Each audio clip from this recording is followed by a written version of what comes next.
GIS Day.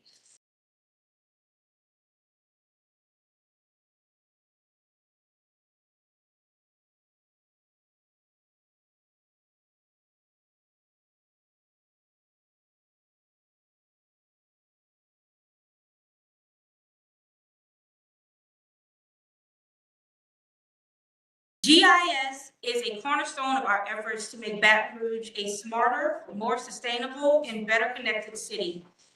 It equips us to make data-driven decisions that positively impact urban growth, environmental preservation, and technology innovations. Tonight, we have an exciting program lineup in showcasing the incredible ways GIS is making a difference in our community and beyond.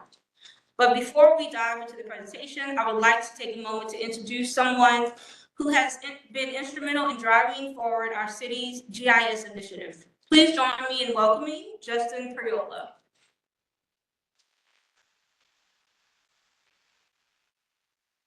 He is our new Data Analytics and Performance Project Manager for Information Services. Justin will provide an overview of the wonderful work the City of Baton Rouge has committed to achieving this year. And this is his first GIS Day as our manager. All right. Welcome him up, y'all. Thank you. Everybody here? Can everybody hear me? Okay, good. As you can see here, we have our GIS Day sponsors generously donate their time, money, time and space here. We have our library, of course, the Staff Center Arc Users Group, who's John McEwen is in the director for the region, South Louisiana region, and he's out in the hall and for other people. Esri, of course, we're going to. We have a presenter from Esri, as well as a giveaway of software, which I'll mention shortly. And of course, our section is DAP, which is Data Analytics and Performance. And so, let's see. Right. Okay, so yes, so this is not just the only GIS Day event we have. There are many going on globally as we speak. This is a map of all the GIS Day events that are going on on the state. As you can see, it's all over the world. So it's definitely an international phenomenon. Just a short overview of our program tonight. I'll be speaking first, talking about some overviews of our city parish GIS projects that are ongoing. Then the first presenter will be Warren Kron and Brett Wallace. They'll be talking about utilizing GIS to understand the urban forest, the project between REC and a private sector from EES2. Second presenter will be Ryan Poe from Esri. He'll be talking about ArcGIS for Microsoft 365. And the final presenter will be John McEwen from SPOG. He also works with Duplantis Design Group. He's going to be talking about wetland delineation.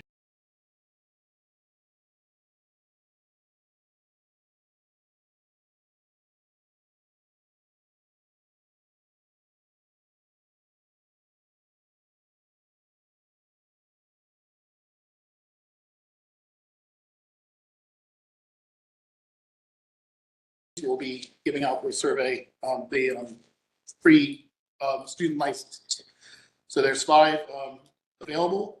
So we're basing it basically on the questions that we have in the survey, see who gets the closest. And we're certainly looking to see how students and other people can use those licenses to do good work with our GIS and some of the other the technology we have. So with that, I'll go ahead start with the overview. City Parish Projects. I'm Justin Priola, Manager of Data Analytics Performance, Department of Information Services, City of Baton Rouge. We used to be the GIS section until last year. We became a little more than that now. We're not just doing GIS, we're doing data analytics and other performance management and things of that sort. So we have a little much broader mandate now. So a short overview of the presentation. I'll first talk about application development that we've been doing. That's mostly mapping and such, and data development, and then some of the major projects we're working on. So this is as a summary. The first application development that we're working on, application we've been working on is economic development incentives. I'm going to go here for it. We, last year, we created, we combined a lot of our older web apps into experience builder apps. We combined about 15 maps into eight or nine experience builder apps. Experience builder is something as redeveloped it's more versatile. It allows for multiple maps and allows for better analysis. It's a much more robust tool for some of the map presentation we're doing. So this year we did one more of those, and we combined some of our economic development maps and apps into an experience builder app. It's available online. We have basically a bunch of our economic development area zones and opportunity districts and things of that sort. And you can click on a map and see where, what economic development incentives are available in a specific location. So there's a large number in Baton Rouge, some of them overlap, things of that sort. So it's very useful as an economic development tool. So it's similar to what we have, but it's much more enhanced. So I'll go back here. The second thing we did this year was the property ownership lookup tool. We constantly get calls from the public saying who owns my property. Now, typically that's something the assessor would be able to tell them, but because they ask us all the time, we'd like to give them an easier way to find that information out. So we developed a tool, very simple.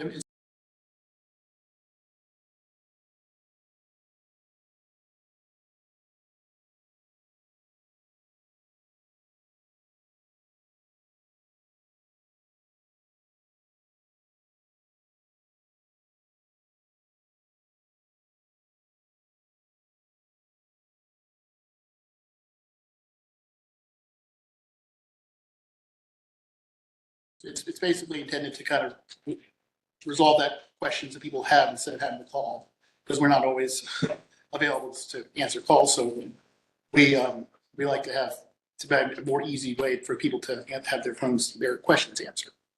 So the third thing we did this year, there were redistricting results, things that occurred in the last couple of years since we had the 2070 census. There were several boundaries that were readjusted for council districts, legislative districts, things of that sort. So there were several rounds of elections over the past few years. The last of those rounds were 2024.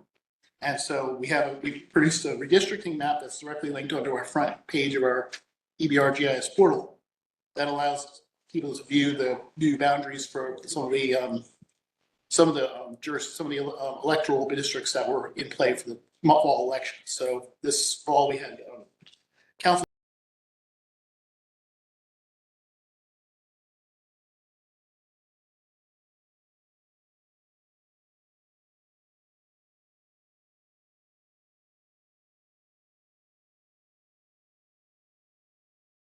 We've been keeping up with those changes because people want to know, where they're going to vote and things of that sort. So we also have an elections app that tallies up all the votes within a given election and breaks them down by precinct. You can show maps of those election results color coded based on who won a precinct. So it's actually, I think most people will find that very useful. So the last thing we've been doing, homelessness resources. This is something that the mayor's office has had sort of taken an initiative to create a kind of a central one-stop shop for people who need services for homelessness issues. We created sort of a combination web map and app that presents all this in one easy location. So basically, anything are your shelters, subsidized apartments, transit routes, things of that sort. So there's a lot of good stuff there, and it's not. I don't think it's completely public yet, but it will be eventually, and it's something that's fairly comprehensive. We worked quite a bit with the mayor's office. So next thing, data development. This is an ongoing thing. We always are developing our data. We're constantly getting updates from from zoning, for land use, lots and blocks, streets.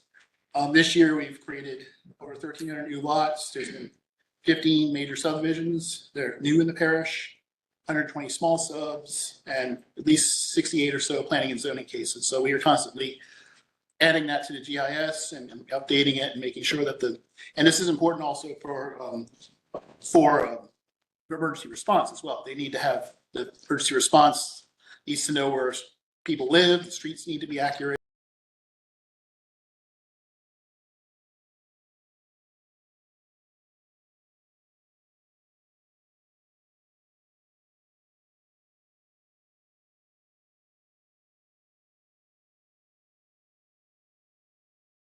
Been doing that with building footprints and street center lines and pavement edges. So we're cleaning that data up to make sure that they match the most accurate imagery. And then, of course, jurisdiction changes. We've had the question, stuff, questions around City of St. George, who lives where, what are the boundaries. So we've had people, or departments want to know how many streets are in St. George, how much mileage is being transferred, that type of thing. And of course, redistricting as well. So, let's see. So major projects, I'll briefly mention blight remediation. This is something we've been working on for a few years. We were given a Bloomberg's Philanthropies What Works Cities so a grant. It was something that we were able to do to develop a analysis for blight that we are now using to work with the Department of Development and the Office of Community Development to target and eliminate locations of blight. They would like to at least tear down a few hundred houses a year, maybe more. This allows them to target the areas that are most affected by blight. Then there's a few other things I want to mention. Ready for Life, community maps, performance metrics, and National League of Cities Healthy Housing Innovation Program. So Ready for Life, we have in our public safety work dashboards, we have parish-wide maps of crime incidents, 311 calls, things of that sort. Some of the neighborhood associations have asked, and we've spoken to them about this, feel that it would be beneficial to have something more targeted to their neighborhood. So what we're doing is we're in the process of creating smaller targeted areas, maps of this sort, crime maps, showing 311 calls and crime incidents and things of that sort for the neighborhoods of the parish. And we're working with homeowners associations and the crime prevention districts to do this. They find this very helpful because it helps them, they know what's going on the ground. This helps them process that. Let's see. Okay, so fleet management, we have been working with them for some performance management projects. Something we've done for them this year is we did basically some indoor GIS. We created a layout their central garage for them so that they can pretty much find out where they are. So in the central garage. So this is a sort of an example of indoor GIS. It is something we do, and it's part of their ability to be more responsive and manage their assets better. Okay, so this text, I'm not going to go over the entire thing, but we are working with the National League of Cities. They have a program called the Healthy Housing Innovation Cohort. So a bunch of cities apply to NHLC for grant money, but what the NLC does is they put you through a program where you're developing basically a type of technology that will help you and analyze housing and the nexus of housing and health issues. So, for instance, they're looking basically for innovative technological solutions. We want to use this to, of course, improve housing conditions, but also this is something we'd like to look at to increase our ability to our data sets for health, because we don't have a lot of data sets for health right now. So we need to have additional health data sets that will help us do that. We're working with the mayor's office, OCD. So this is a collaborative effort. So, and this is more or less in the preliminary. We're not in the real preliminary stages, but we're in the process of kind of setting our goals right now. And eventually we're going to work with some outside third-party vendors to develop a technological solution that we find will suit our needs best. I would be remiss not to mention that we are now a top 10 digital city for the 10th straight year. We are ranked number 3 this year amongst mid-sized cities. Let's see. It's a good thing. And we hope to continue to improve on that in the future. So anyone has questions or comments? What? Yes? Where can you access the, like the dashboards, like the, Ready for Life? Well, that is currently, it's not exactly public yet, but what it will be, it will be linked to our EBR GIS.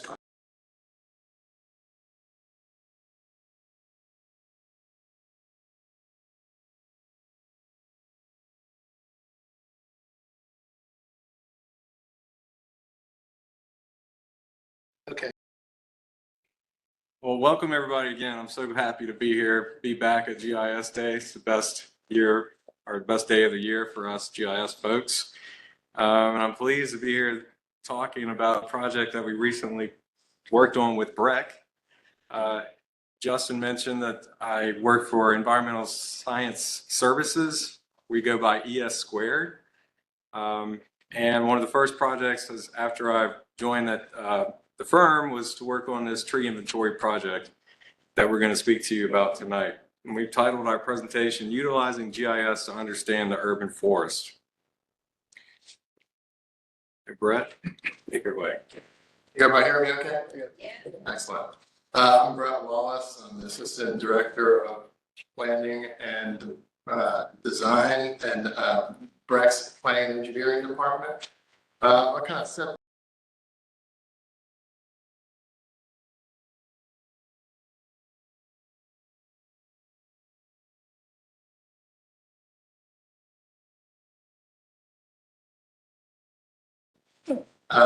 it's roughly about 6,500 acres, and we're one of the largest landowners in the parish.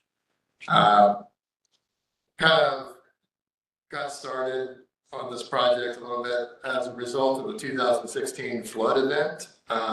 During that flood event, a lot of our parks flooded and held water, and a lot of people's houses flooded and held water as well. So we began to really shift our focus and look at our parks as a means for green infrastructure and try to look at ways to utilize our parks more effectively to store water during heavy rain events. So that's become a big focus for us. Around that same time, thereabouts, we kind of started slowly getting involved in GIS. We started from zero. At that time, I was tasked with kind of just digging into GIS and looking at it for our agency. And right around that same time, I started working with ES squared, and it really helped me kind of get my feet wet in GIS. But like I said, we started from zero. I didn't have any real GIS experience. So over this past 7 to 8 years or so, we kind of been slowly building our GIS database and inventory, getting our software in place. Now we have finally in the past year or two, we've got two full-time GIS techs, one of which is here tonight, Cecilia Bowe, if you want to raise your hand, just to recognize her. She is full-time dedicated to GIS, so she does a lot of data population and data collection for our database. Currently, we're kind of only internally housed with our GIS system, so we don't have any real public-facing data yet, although we do anticipate that in the future, and so we're working towards that end. In the past year and a half or so, we developed our next 10-year system master plan called Manure Parks 3. For that planning process, we heavily leaned on our GIS database to analyze our system and see service gaps and really kind of get a feel for our whole system plan for the next 10 years. It really helped drive our planning process for that.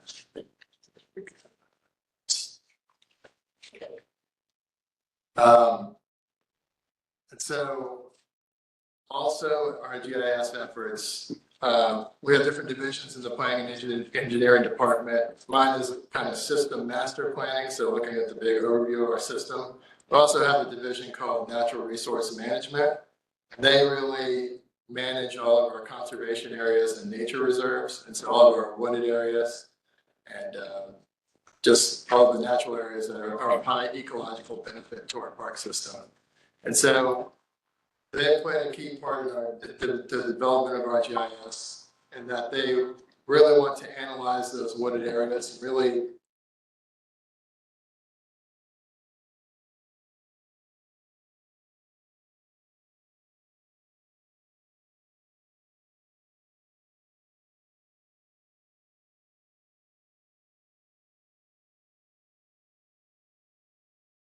when we developed this survey and survey 123, the first park we surveyed for our trees was Independence Park. So we have a full tree survey for Independence Park that we did on our own. But the difficulty we had is that it takes a lot of manpower and a lot of time to go out and collect this data. And so that's a big barrier for us, is actually having the manpower to go out and do the data collection. Because our staff has other, assignments that they have to do. They maintain all of our trails in our wooded areas and all of our natural areas. So it's a heavy workload. So for them to go out and collect trees in addition to that would be almost like a full-time, you almost need full-time dedicated staff to do that. And so about a year or two ago, ES Squared approached me and said, hey, we've heard about this grant opportunity with the Corps of Engineers. Do you have anything that may, meet the requirements? And so that's when we identified tree data collection as a big need for us. So with that, I'll turn it over to Warren. Turn that one off. It's popping. Jesus. One thing I want to say, Brett mentioned that the first survey that Breck had done with their tree inventory was here at Independence Park. And I just want to reminisce for a moment. Back when we started GIS Day 11 years ago now, we would have events during the daytime with middle school and high school students who would use an app that Baton Rouge Green developed to go back here and learn how to use a GPS device to collect information on trees. And now here I am later in my career working on an actual project to develop Breck's tree inventory. So it's pretty neat for me. Anyways, ES Squared is the I guess an arm of the U.S. Army Corps who performed the work. Just to make that clear, the Army Corps contracted this work to us, and we hired a team of surveyors to go out and collect the data. And then me back in the office with my staff did all the quality assurance on that data and built the applications that Brett will use to analyze it. We hired 4 student interns from LSU's Robert Reich School of Landscape Architecture, which both Brett and I are alums of. And a couple of those guys are here tonight. I was going to recognize them. Yeah. Guys. So I'm sure they can tell you stories about what it was like out in the field all summer collecting this data. I started in May, right after school session was over, and wrapped up in mid-August before they went back to school. And then I also want to acknowledge that Baton Rouge Green provided some support and advice on how to conduct this project because they have done similar type work for the city parish, collecting data on over 80,000 different street trees in the parish. So an overview of what we delivered to Breck. We collected the data for 7 different parks. I'll show you a map of those in a moment. And these parks were prioritized by Breck in their resiliency plan. They were mostly community parks. We did do one smaller park that didn't have quite as many trees, but again, I'll talk about that momentarily. We used the individual tree survey for specimen type trees in the programmed portions or the developed areas of these parks. And then we used a plot sample method.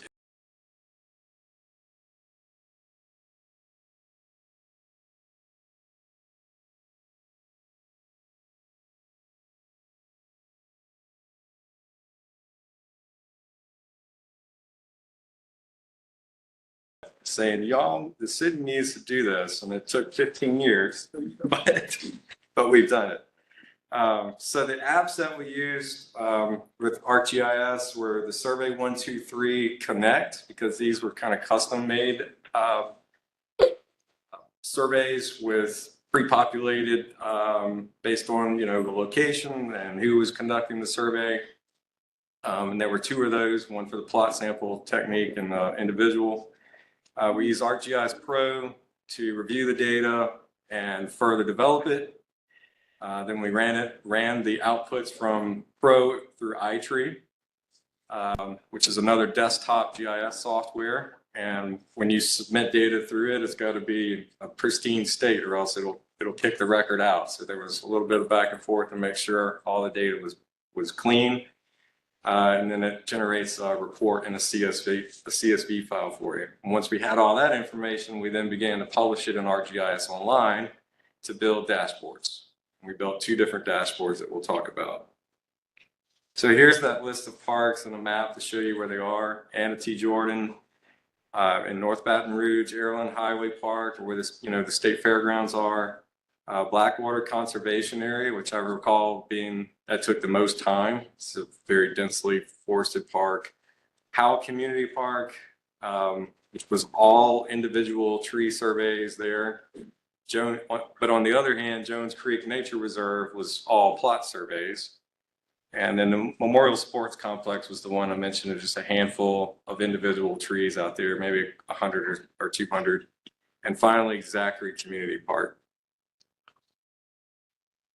A little bit about the 2 survey forms. The individual tree survey was much lengthier with more detailed questions involved.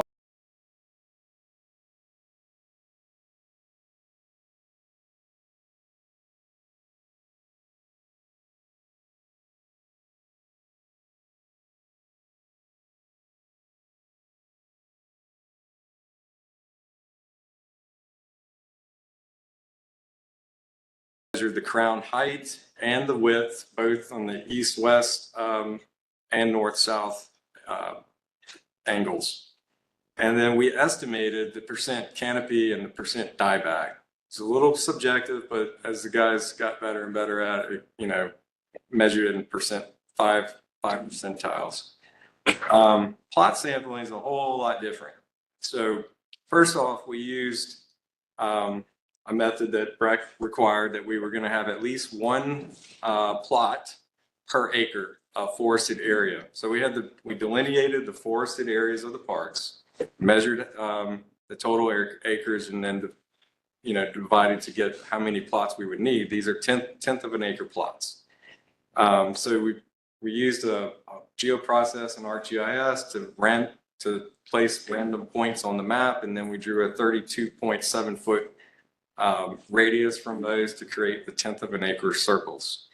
And the survey crews would go find these locations, stake out the plot. Sometimes they had to do some clearing because of all the invasive species, and they would measure the DBH of those trees that were at least 3-inch caliper and 20 feet tall. I failed to mention a minute ago, on the individual trees, we surveyed every tree, no matter the size. But back to the plot samples.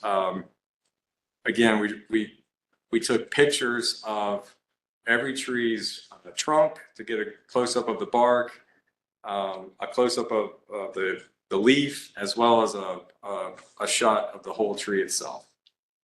So this is Blackwater Conservation Area. I think there was like 45 plots out there that the survey crews worked on for nearly 3 or 4 weeks, I believe. And just a moment to tell you quickly about what we used in the field to collect the data. Again, we had two person crews that were working at each park, and they were using a Trimble TDC 600 with this DA2 antenna you see in the bottom left-hand corner of the slide. And we had what's called a catalyst subscription from Trimble to assure we had at least a 60 centimeter accuracy for every tree that was geolocated. And then we had a Nikon laser range finder that the guys used to measure the crown width, north, south, east, west, as well as the height of the tree. And then of course we had the DBH tape. It's a fabric tape that measures in tenths of a foot for every tree. And I'll leave you here. I'll hand off to Brett, but these were the 2 dashboards that I created as part of this work. The one on the left, as the data would come in real time, this dashboard would update to show me where the trees that the crews were collecting and information about them, so I could do QA basically on the spot. And then the other dashboard on the right, which we're going to do demos of each, is the iTree analytics dashboard for Breck to then analyze all this data that iTree output.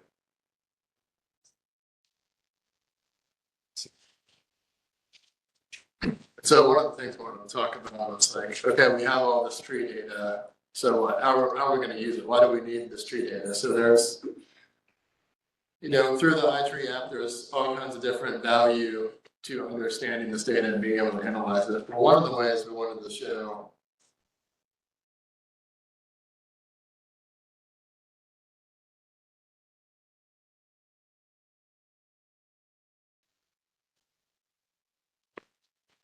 I can get it.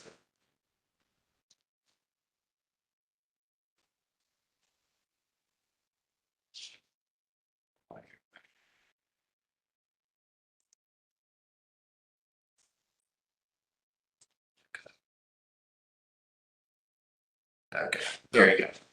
So one of the things we wanted to look at, for example, is we have a big problem with invasive species in our parks. For trees, one of the most problematic species is Chinese tallow. So what we're able to do is really zero in on a specific species and see where they are within our parks. And so this is, I believe this is Jones Creek Park, and this is all plots. So we're really able to see exactly within those plots where the Chinese tallow is. So that in the future could be a future project for our natural resource management department.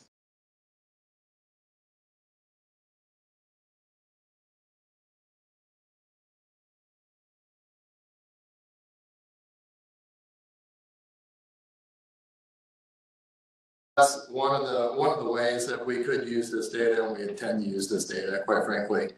We also have a lot of invasive species problems with ground cover and other parts aside from trees as well.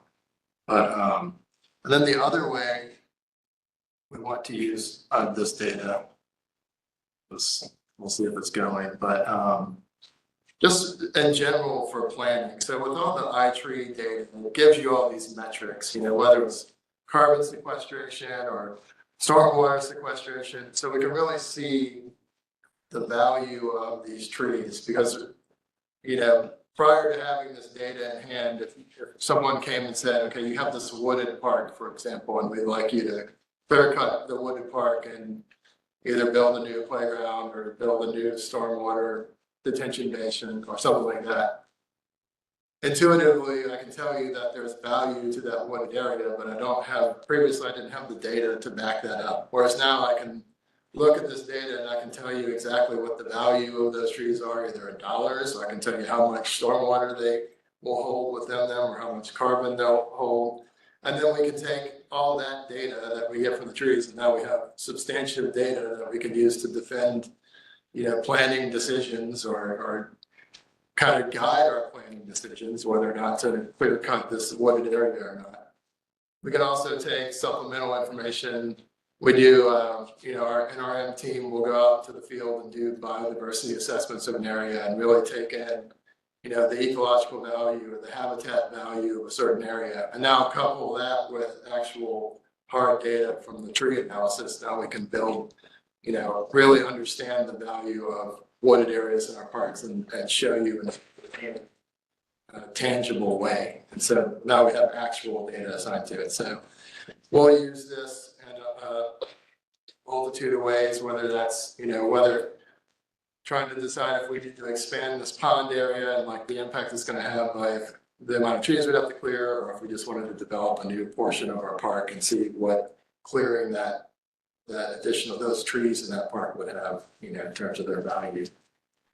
And so this demonstration is just showing you how we can select a certain area, and then the dashboard will filter all the metrics based on that selection, and that will allow us to really dig in and analyze and see the impacts that we could potentially have for whatever we may be trying to plan.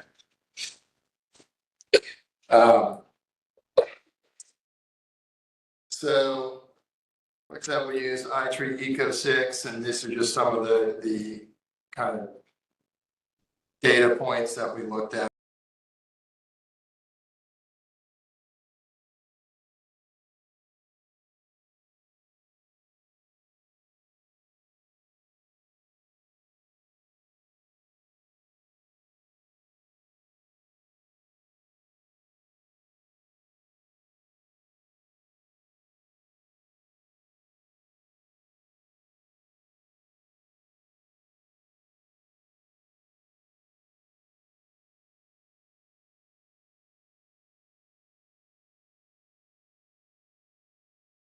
do that. And then as we get more and more parks, we'll get more of a system-wide feel for the value of our trees. Looking at operations, so trees, we had a drought last summer. And so we're still seeing the impacts of that on our trees. We've had a lot of trees die. And so that's trees we have to go in and cut down and remove for safety reasons. And so this will allow us to kind of track where we are with that and, keep track of trees as they come and go and where we need to do some additional plantings. And then also public outreach, just education, events like this to kind of really start looking at data and really communicating that with the public and showing you the value of our trees in our park system. And so we're really excited about this data and really looking to leverage it in our planning process and efforts moving forward. And hoping to do another round of parks maybe next year if we're lucky. So that's kind of on the agenda for us. And with that, I guess we'll take any questions that you may have. Any questions? Jim? 30 years ago, I moved to Baton Rouge. I worked with Baton Rouge community and got them started on GIS stuff. It's nice to see it evolve a lot. It was a real struggle, just trying to get any kind of data. But urban forest is a really interesting thing because it's an urban land use with a canopy land cover, right? So you got streets and houses and stuff underneath trees. I'd argue that here in Independence Park, we really don't have this. This would not be what I would consider urban forest. But if you go down the street in Goodwood, you got lots of trees. You got Sherwood Forest, more trees. I live in University Hills. We got lots of trees. You go to the University Lakes, I wouldn't call that an urban forest. Even things like the swampy areas we have in town, like Duplantis, places like that. It's a swamp. It's trees, and wet soil kind of stuff. So the urban forest thing that we're talking about is little patches of stuff here and there, right? Southbound, University Hills, College Town. I'm just wondering if anybody's looking at the urban forest in Baton Rouge as it's evolved over here. I know even in my neighborhood, in the last 25 years, 30 years I've lived there, that with storms and everything else, I've lost 3 major trees in my yard.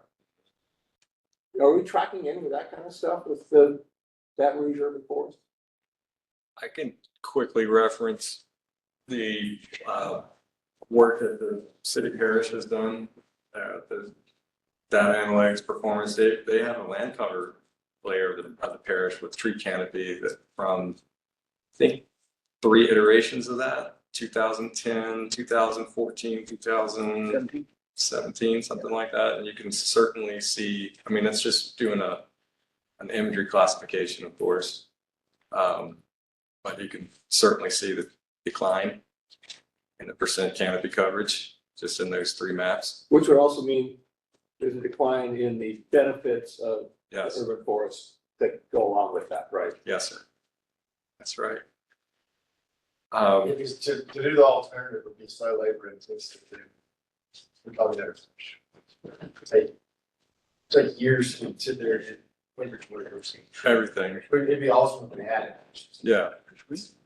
But we can at least continue to do classifications to understand the overall canopy, every few years. Add to that.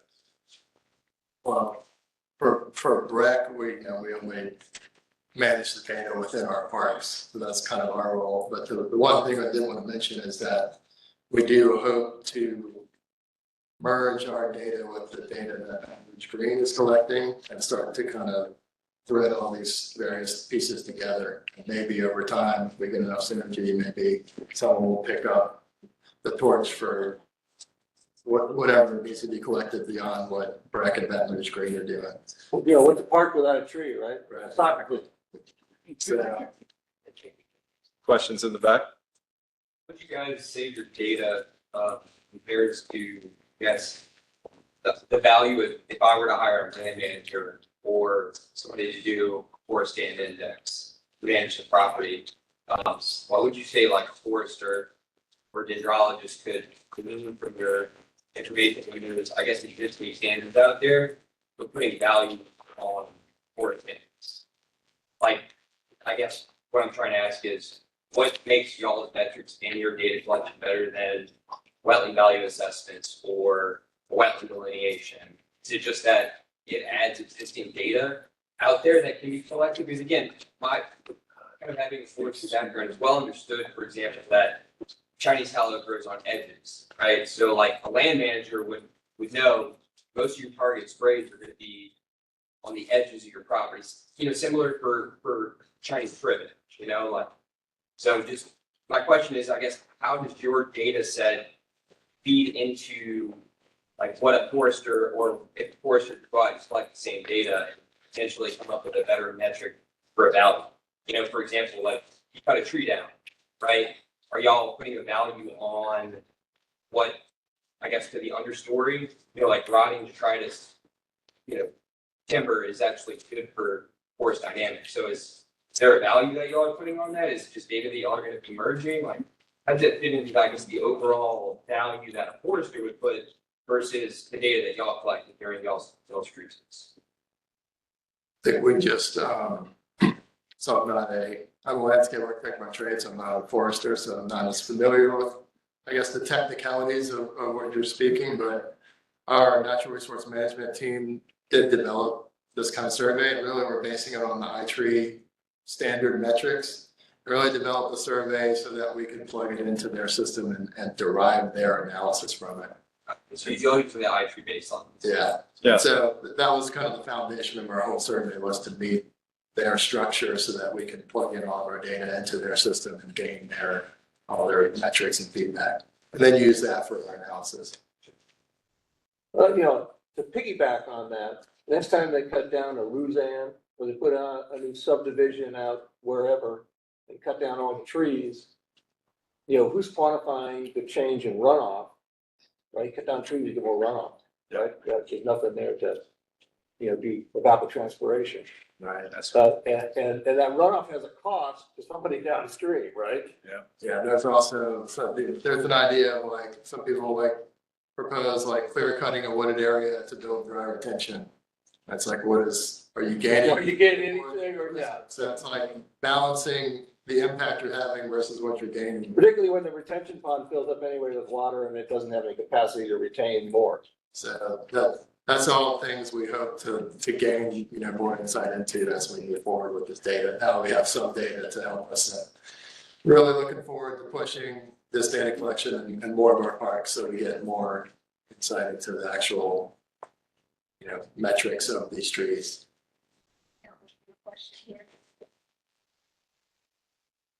I think so. What are the next parts that you're looking at? What is phase 2 and phase 3 of this data collection? Currently, we're kind of trying to develop our list of parks. There will be, the Corps has identified certain areas of the parish as environmental justice zones. And so we're looking at parks within those zones to prioritize for our next list, of trying to put together a list of about another 10 parks and see if we can get another round of the grant. So we haven't quite finalized those. A lot of it will be in kind of the north part of the parish mostly. So we'll see what happens, but we're trying to get our next 10 or so.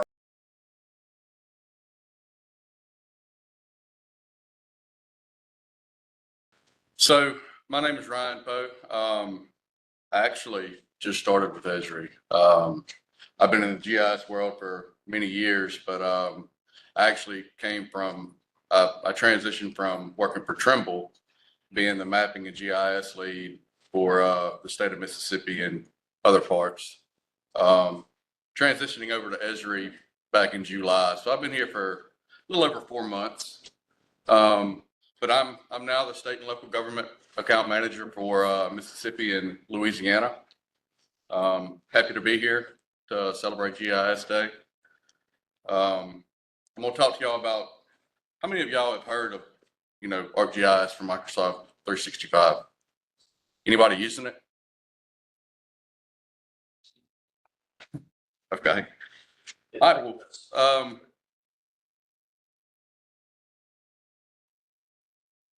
so we're going to dive off into ArcGIS for Microsoft 365. So for Microsoft 365, this integrates with Microsoft's productivity applications and intelligence services. So it allows users to interact with spatial information to better understand patterns, relationships, trends within the apps you know and trust. The product family delivers an innovative and consistent mapping experience to everyone in an organization with direct integration with Microsoft 365, Fabric, and Power Platform.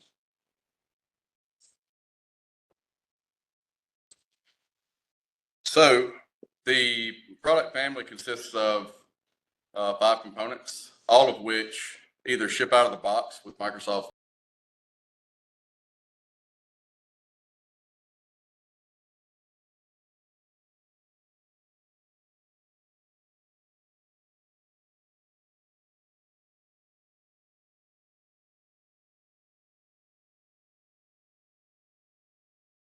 components can support individual workflows. There are many cases that are complementary. Bear with me just a second.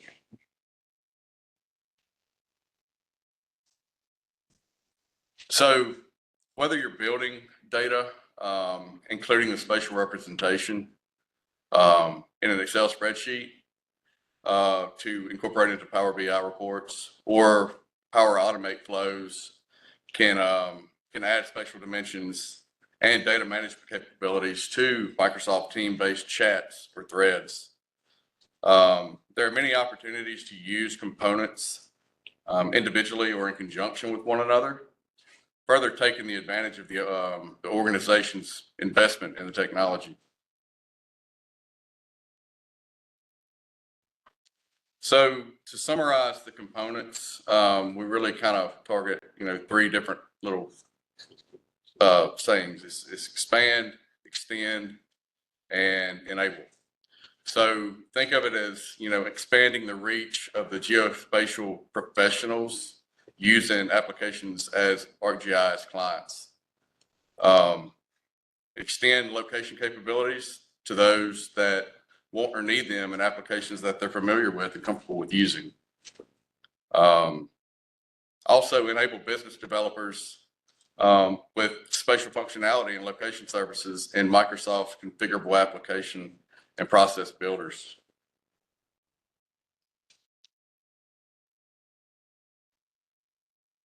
So ArcGIS for Excel. Excel is probably, the most well-known of the Microsoft 365 platform.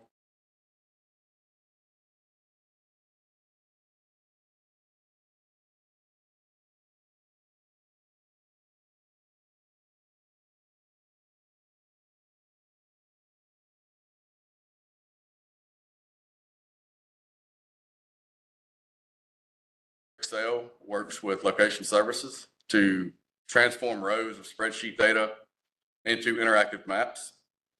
The spatially enabled data rows can overlay or with reference layers to provide additional context.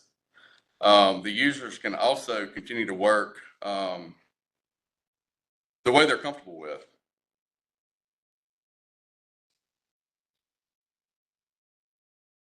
So SharePoint, many organizations do utilize SharePoint. It's a document management system platform to store and collaborate and share information internally and externally. ArcGIS for SharePoint enables organizations to embed data-driven maps and explore and share content to improve team and project communication. ArcGIS for SharePoint enables documents to be associated with features in the map, making them easier to find by navigating and clicking on the map rather than scrolling through and trying to find it through a file system.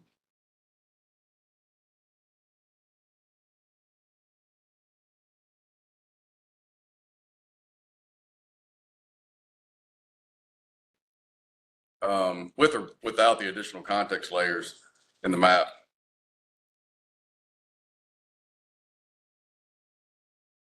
Excuse me. Similar to ArcGIS with Excel, the SharePoint managed data can be published as a service to ArcGIS, making it available across the enterprise or broader ArcGIS community. With the July release of this year, geocoding SharePoint lists can be enriched with geographic information, providing more insights. There's also new user experience for geotagging and geo searching to improve the document management.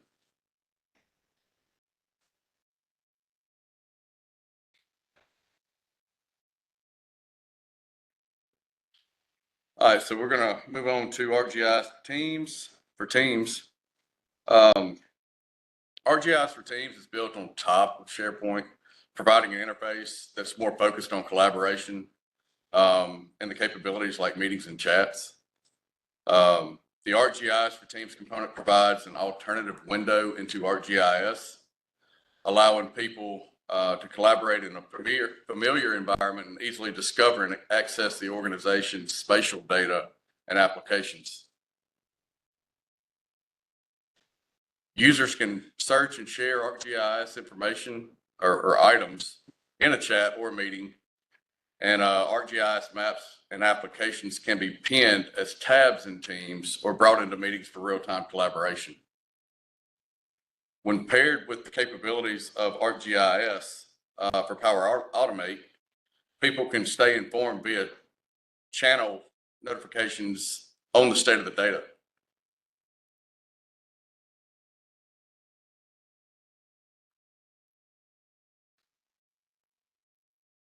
So hitting on ArcGIS for Power BI,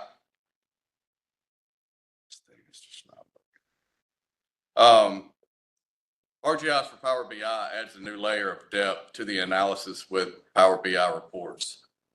It does this by reading spatial information from a data set or converting location information into features on a map by geocoding or matching to a well-known geographic area.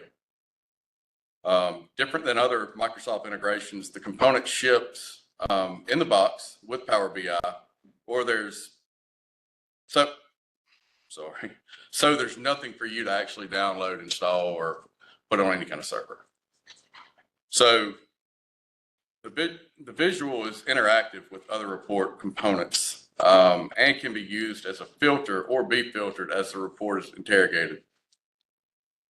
The visualization can be extended with other contextual layers to provide additional insight into the data being used to support other business decisions. The capabilities new from last year are improved large data set display, enable drill through, identify to go directly to go through other pages of the report, and improve security.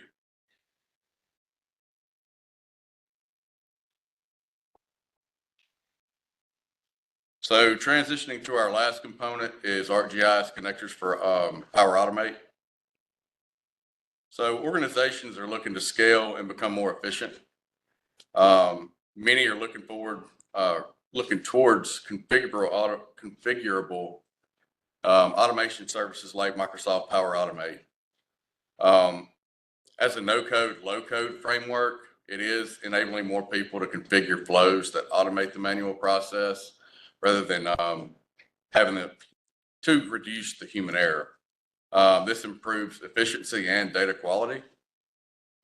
The ArcGIS connectors for Power Automate enable organizations to leverage spatial capabilities as a part of their automated workflows. The flows run on a schedule or a trigger by an event, like a webhook or a feature service. This allows them to blend ArcGIS spatial capabilities with ArcGIS 365 databases and other business systems such as CRMs and other data management systems. Currently, there are 3 connectors. ArcGIS connector for Power Automate works with ArcGIS Online. ArcGIS POS connector works against the location service delivered via ArcGIS platform, and ArcGIS Enterprise, which allows for the use of webhooks. Spatial capabilities in the connectors, they include individual and multi-address geocoding capabilities, routing, enrichment actions to enhance information in other data stores or business systems with business or demographic information. Data management functions to allow users to create new feature layers and manage the data with insert, update, and delete capabilities. Attachment handling, whether an attachment webhook that initiates the flow or getting attachments to use in a broader process. You can use triggers and actions to build consistent automated processes to, send an email or a Teams message when a record has been created, updated, or deleted. Listen for new, posts in Teams to generate data reports or update records in a feature layer.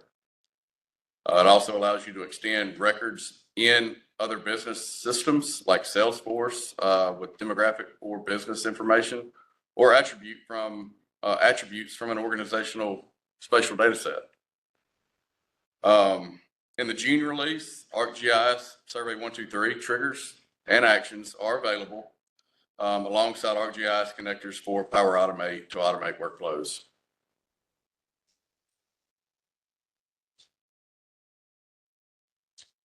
So there is a free version of ArcGIS for 365.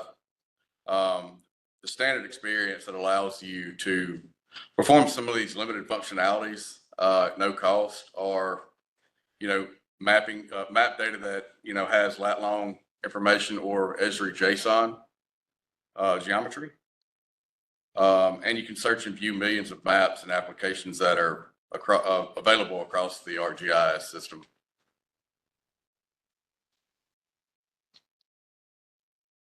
So to access additional functionality in ArcGIS for 365, you'll need to sign in with your ArcGIS credentials, account credentials. The functionality is available based on the user type and role. And this is typically configured by your organization's administrator. The ArcGIS connectors for Power Automate requires kind of an explicit Microsoft component licensing. For many ArcGIS for Power BI functions, your Microsoft 365 role must be set to a contributor or higher. And public accounts online are not supported.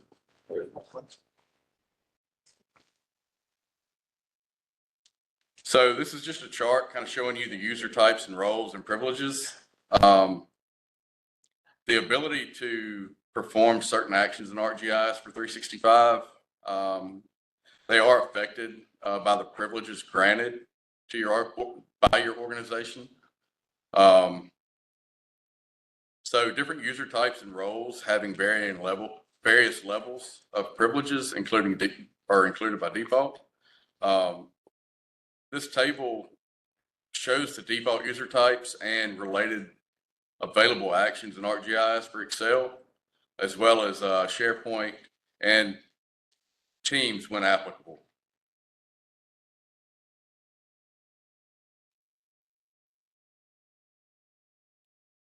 So to summarize everything that's been shown, ArcGIS and Microsoft 365 are working together to change, the process, the way people process information. ArcGIS integrates with, Microsoft business applications like Excel, Power BI, SharePoint, and Teams, allowing users to visualize data throughout interactive maps, which they can share across the board.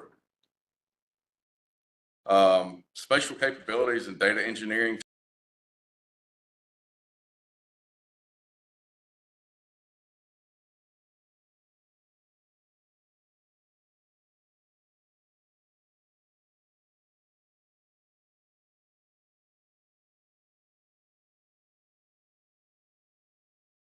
of the partnership with Fabric.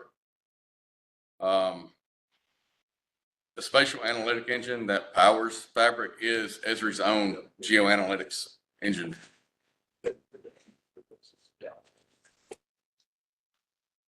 So with that being said, I'll close with just giving you my information.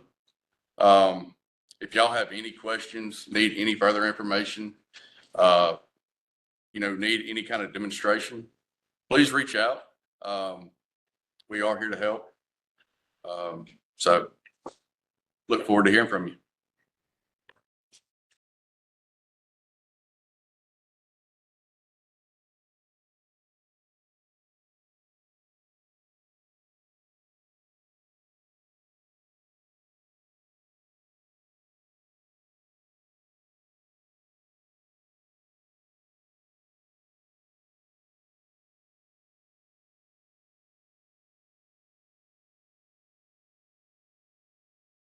Taken off, and I got to learn and grow with that as my career developed to where I am now. So Warren, I think I said it once before, but I would not be here without you.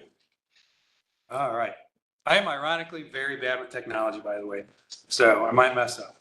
So yeah, my name is John McEwen. I am the GIS manager at a company called DDG. They get mad when we say the full name now, so it's just DDG. So we have several services, and one of them is our environmental and regulatory group, which handles things like permitting. If you want to go out and build a pipeline, you got to make sure that you have all the state's approval and local government. Everybody's cool with you building a pipeline. And part of that also is doing wetland delineation. I'll go over what wetland delineation is. But there are a lot of things that you can do without GIS, but there are so many more things that are way easier to do if you're using GIS tools. So we're going to cover some of the challenges.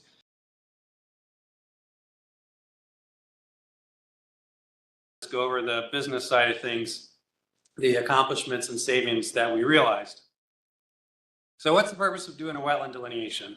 Well, I asked Microsoft Copilot what the purpose of doing a wetland delineation is, and this is pretty much what it told me. I did not write this, but I did edit it a little bit. So the purpose is to go out and identify where is a wetland area.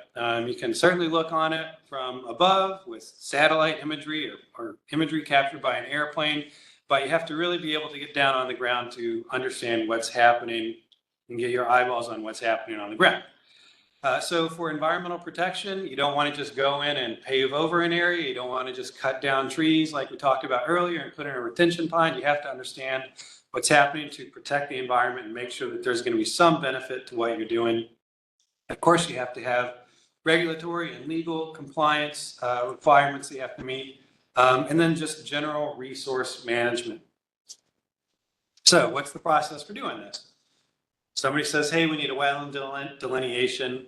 You prepare everything, you get your tools together, your camera, your phone to collect data, you go out in the field and you start walking what's called transects. If you don't know what a transect is, you have a polygon area, you draw a line, you want to walk along that line, and pretty much make sure that you're sticking that to get in some way representative sample of what's happening on the ground.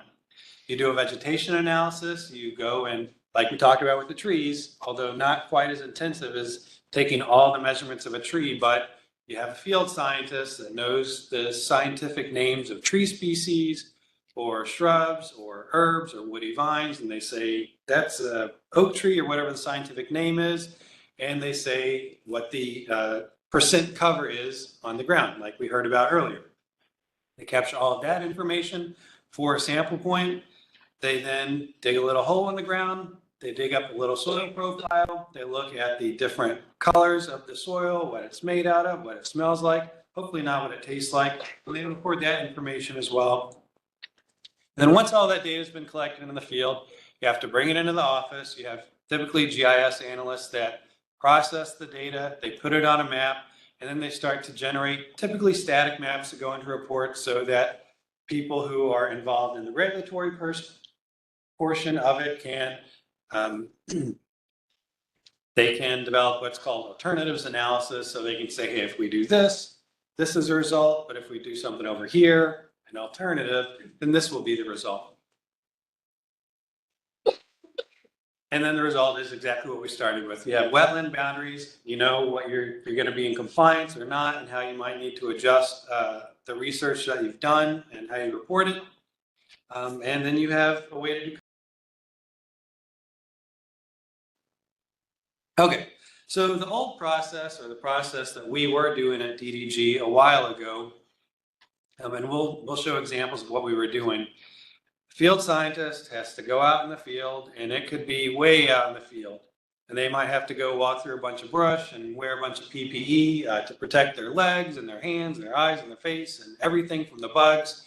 And at the same time, be able to collect data. And usually they collect it on pen and paper. Maybe if they're lucky to have a digital collection method, a tablet or a phone, and they have to write down a whole bunch of information on 3 separate pieces of paper for a single point that they're collecting sample information for. Once they get that information, they come back into the office, and now they have to actually make sure that the 3 to 4 page report that they're writing for every sample point is done well. You make sure you can read your handwriting, hope that it wasn't wet out there and rainy and ruin the ink on your paper. Make sure you don't make any mistakes and just keep going. And if you're good at it and you're perfect, it might take you 15 to 20 minutes per sample point that you've collected. So it's, of course, prone to data entry errors. We are all human. We all make mistakes. I know I'm completely guilty of it. And then photo management. If you take a bunch of photos out in the field, maybe you kind of lost track of what you're doing. You have a bunch of photos on your phone. You don't always know exactly what sample point they may be tied to.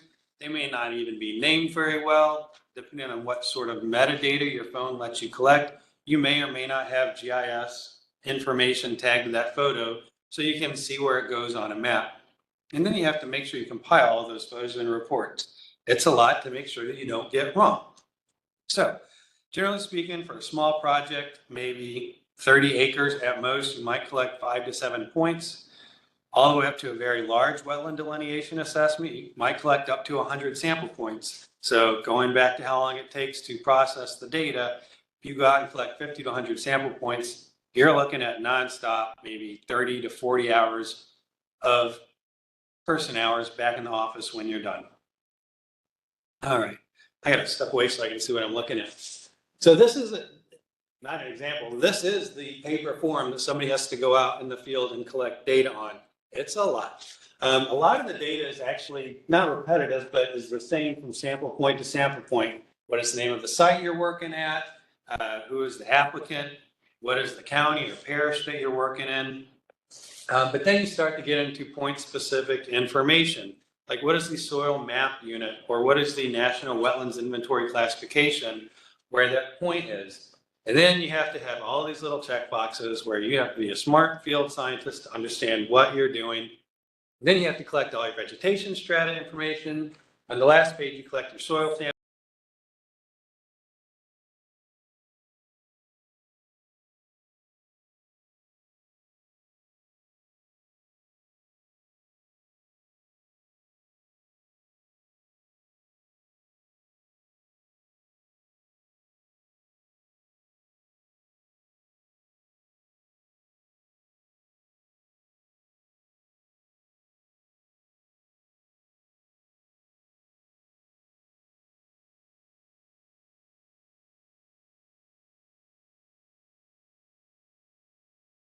I don't know where I am out in the field. I don't really know if I'm staying on the transect that I'm supposed to be following.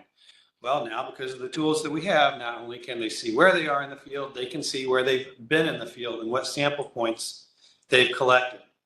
When they go out in the field, sometimes they're in a technologically austere environment. They don't always have great cell phone service, so they need something that functions offline. The Survey 123 tool that we use automatically functions on offline. As soon as they're done collecting their data, they get back to the office, maybe go relax at a Starbucks and get some coffee, and they can submit all of their data back to our database. Photo management. All the photos they take are instantly managed. They're already associated with the sample point they are collecting, and it all goes into our database. Previously, when the field people got back, they had a bunch of data and they had to email it. So they had to compile it all, make sure it was organized well, email it to the GIS analyst. They don't got to do that anymore. It applies to any project. When we first started this, one of the questions, and it was a good question, was, okay, we set up this tool for this project. What about the next project? I would say, what about the next project? I'm not worried about it. We've got your process in place. Just go out and you can start collecting data. We have a dashboard that I'll show you some screenshots of. Like I said, you can immediately share data across the organization without having to email information. And one of my favorite things that I learned in a previous job was, who likes clicking a mouse like 40 times to get what you need? Nobody. We've gotten that process down to about 5 mouse clicks. I sat with my wife one evening, I counted up to about 40, and then with the new way, it was 5 mouse clicks. We're trying to get it down to about 1. So eventually with all this, they won't even need me anymore. They won't know that they need me, but they will think they don't need me anymore to do the work that they do. So here's an example of the results that we get. So this is that same 3-page form that I showed earlier that you had to write by hand, or maybe you would type it in at a computer based on your handwritten notes. So when we enter information out in the field, it automatically goes into a database. We have what's called a Survey 123 report template. It's just a Word document. We take the Word document version of the form, and then we take all of the information about a sample point and we plug that in as variables where it goes in the document. There's a little bit of coding in there. I'm not a coder, I'm not a developer, but a little bit of coding that goes in there. And then I mentioned photo management. All the photos, they go right on page number 4. That is it, they are done.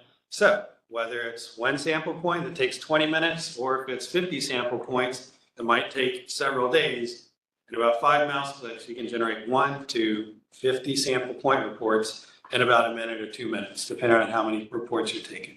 And then the last item, this is just a screenshot of the map in our Survey 123 app, showing a project, shows sample points on there, the little purple squares with the little white dot in the middle are sample points. Some of the other points are just basic photo points. Hey, that's a ditch. I need to know that that's there. Take a picture of it. It's a culvert, whatever. I'm not a field scientist. They collect whatever they want. Okay. So, what PowerPoint can you operate with me? So, like I said, we use ArcGIS Survey 123 app. It's just an app. If you're not familiar with it, you install it on your phone. And then people like myself make forms that you can access through the Survey 123 app. This is a screenshot of what the person in the field actually sees. It looks absolutely nothing like the paper version of the form that they're working with.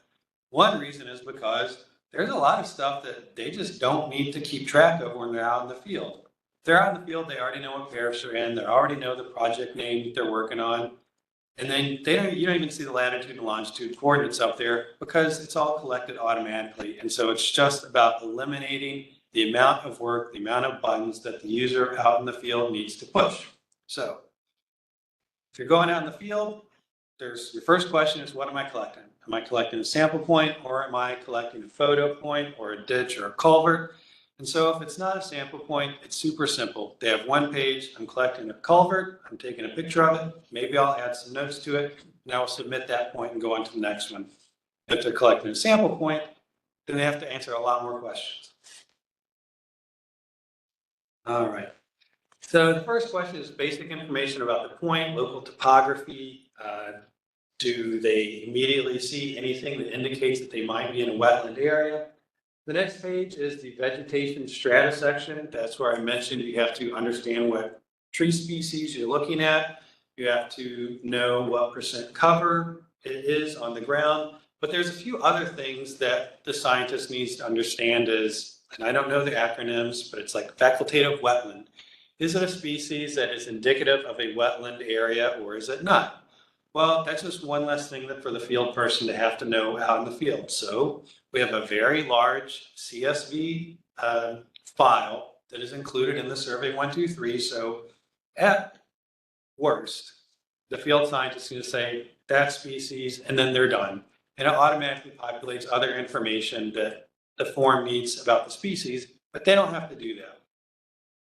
And then my favorite part of this is we created a basically a temporary table. The very top, kind of hard to see, but imagine if there's 20 or a dozen tree species or any vegetation species that you're trying to keep track of, You don't want to accidentally collect the same one twice because you already collected it. So there's a little temporary table as they add each species in the strata, then it just gets written up there and they don't have to repeat their work. Pretty much the same thing with the soil profile. They say how deep down the soil profile goes, what the coloring is, the smell, all these other indicators that I mentioned earlier, and they just record that information. Okay, so all this gunk up here. This is actually what makes all of this work so great. So once somebody hits submit on all of their sample points, it goes into our data server. We use Microsoft SQL Server to handle everything. And then I use a software called SQL Server Management Studio. Like I said, I'm not a coder, I'm not a developer, but I do have a friend called Copilot. And so I will just tell it very specifically, AI is code, and so it understands how to write code pretty well. So I will just tell it, hey, I have a data table, a feature class of data points, and they have coordinates associated with them. I have other information like my project area, and our project area knows its project name, the county or parish that it's in, what its address is, etc. So as soon as somebody collects a sample point and it hits the database, it automatically says, what project am I in? And it grabs that information and it writes it to the table for that sample point. And see, what are the other examples? Oh yeah, so another thing is just identifying the sample point by essentially a unique number. So like I said, you have trouble tracking where you're at in the field. Sometimes you don't know if you're on sample point 1, 2, 10, 12, 23. You don't know. So that's another problem that we eliminated for the field user. As they go out on a new delineation project, when they start collecting sample points, the first sample point is 1. They don't even need to know that. As they collect sample points, the database iterates over, finds what the last sample point number was, and it says, the next sample point is that plus 1, and it goes on from there. And then the last one, try not to get too technical about this, the vegetation strata.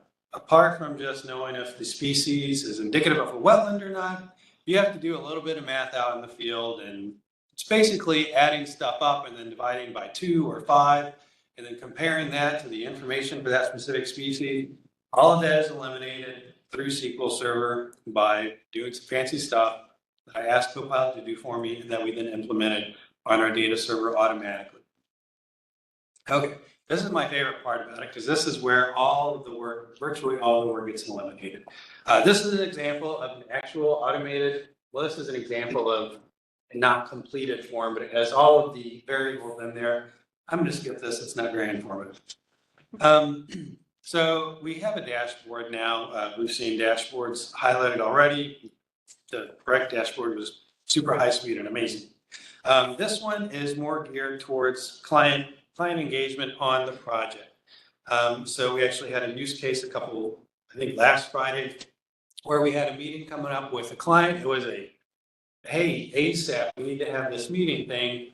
Well, because we already had all of the data in the database, and because we had this dashboard already set up, guess what we were able to do? Pop open the dashboard. Hey, no problem. We've already digitized the wetlands from the data we collected. There's no frantic running around. It is ready to go, showing it to the client.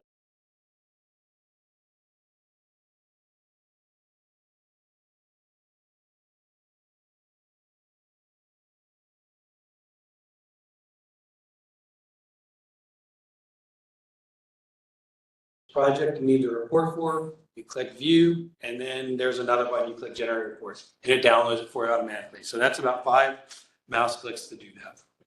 Okay, the business part, what all of our business unit leaders care about is what is the cost savings to me. I don't care about GIS.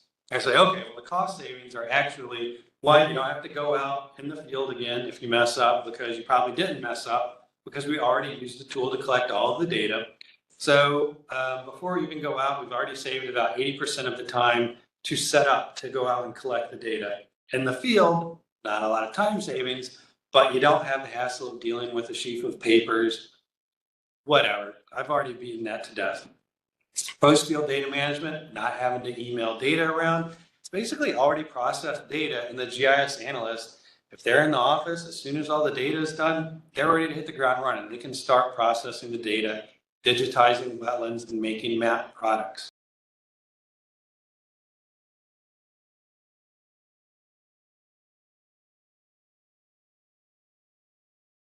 Instead of 40 hours of work to do 50 sample point reports, like I said, it's like 1 to 2 minutes. And then again, little savings here and there. And then again, my other favorite part is because we have a process like this in place, it actually reduces the workload of our GIS analysts and will free them up to go do actual GIS analyst fun stuff.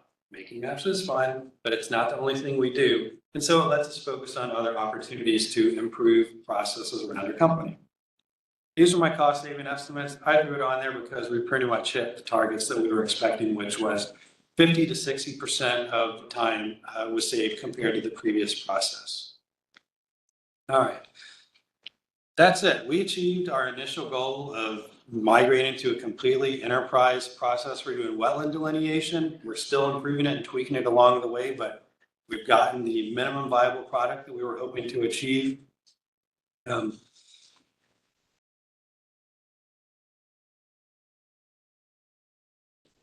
Thank you very much. I'll take any questions.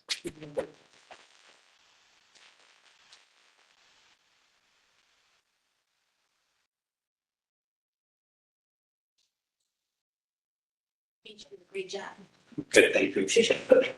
Oh, is this available for, like, student versions of, 365 or just, professional versions of it?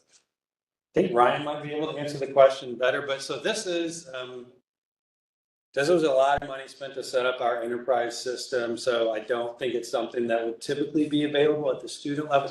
However, from what I understand, if you have like a student license, you can use Survey 123 and pair it with ArcGIS Online and customize your forms that you need, and it will feed into ArcGIS Online, which you can use. It's virtually the exact same as ArcGIS Enterprise. It's just deployed on Esri's infrastructure rather than your own hosted infrastructure.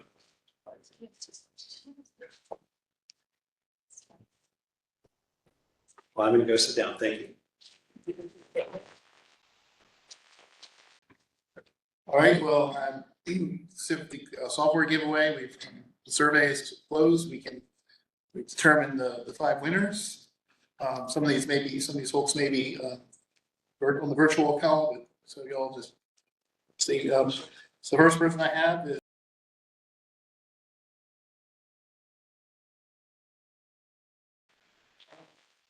second winner is Priscilla Lowe.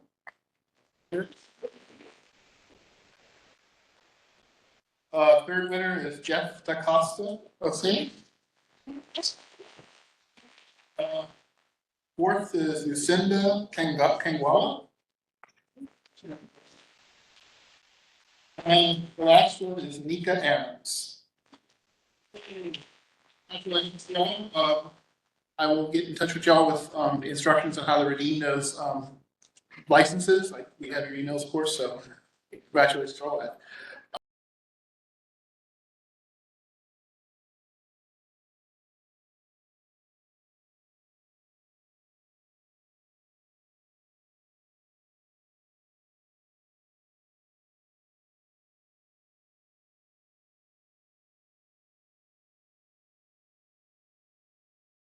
And sitting up there. Or so. Ended, we're helping out everything. We do have refreshments in the back, in the corner, a cake. It's very kind of GIS Day tradition to have a cake with GIS Day logo on it. So that's being served right now. Any more other questions or anything else? Yes. Well. See, I have one here. I think that's it then. If you're here, you want a license, please come up to the front for photos. And we do have refreshments, but also while we're looking or getting fed, please look to your left. The north side. Your left, we have some presentation posters, GIS, posters. We have Anya, Cheney Martinez. She has her poster up here, wonderful work on healthcare and health providers in Louisiana. And we also have.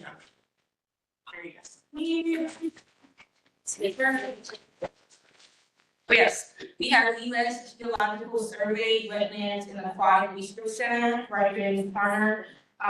They have some great stuff, talking about our wetland research and restoration. He's good on, look see here, we have Facing Right and, Brady. Rubio.